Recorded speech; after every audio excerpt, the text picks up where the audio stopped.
زبور پہلی کتاب 38واں زبور دکھی آدمی کی فریاد۔ اے خداوند، اپنے قہر میں مجھے جھڑک نہ دے اور اپنی غضب میں مجھے تنبیہ نہ کر، کیونکہ تیرے تیر مجھ میں لگے ہیں اور تیرا ہاتھ مجھ پر بھاری ہے۔ تیرے قہر کے سبب سے میرے جسم میں صحت نہیں، اور میرے گناہ کے باعث میری ہڈیوں کو آرام نہیں، کیونکہ میری بدی میرے سر سے گزر گئی، اور وہ بڑے بوجھ کی مانند میرے لیے نہایت بھاری ہے۔ میری حماقت کے سبب سے میرے زخموں سے بدبو آتی ہے، وہ سڑ گئے ہیں۔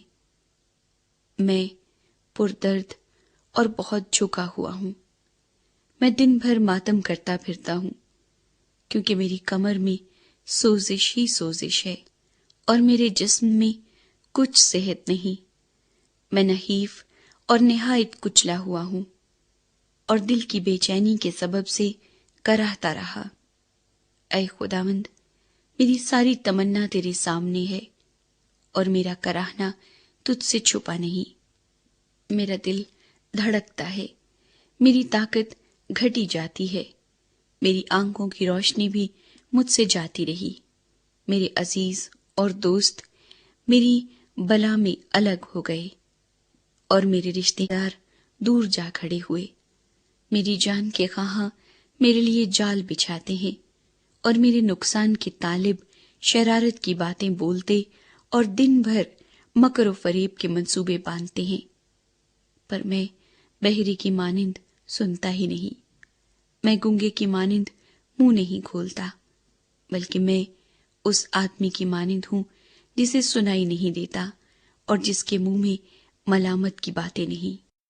کیونکہ اے خداوند، مجھے تجھ سے امید ہے۔ اے خداوند میرے خدا، تو جواب دے گا، کیونکہ میں نے کہا کہ کہیں وہ مجھ پر شادیانہ نہ بجائیں۔ جب میرا پاؤں پھسلتا ہے تو وہ میرے خلاف تکبر کرتے ہیں، کیونکہ میں گرنے ہی کو ہوں، اور میرا غم برابر میرے سامنے ہے، اس لیے کہ میں اپنی بدی کو ظاہر کروں گا اور اپنی گناہ کے باعث غمگین رہوں گا۔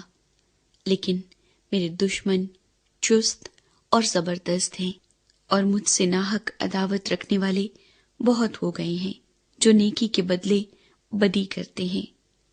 وہ بھی میرے مخالف ہیں، کیونکہ میں نیکی کی پیروی کرتا ہوں۔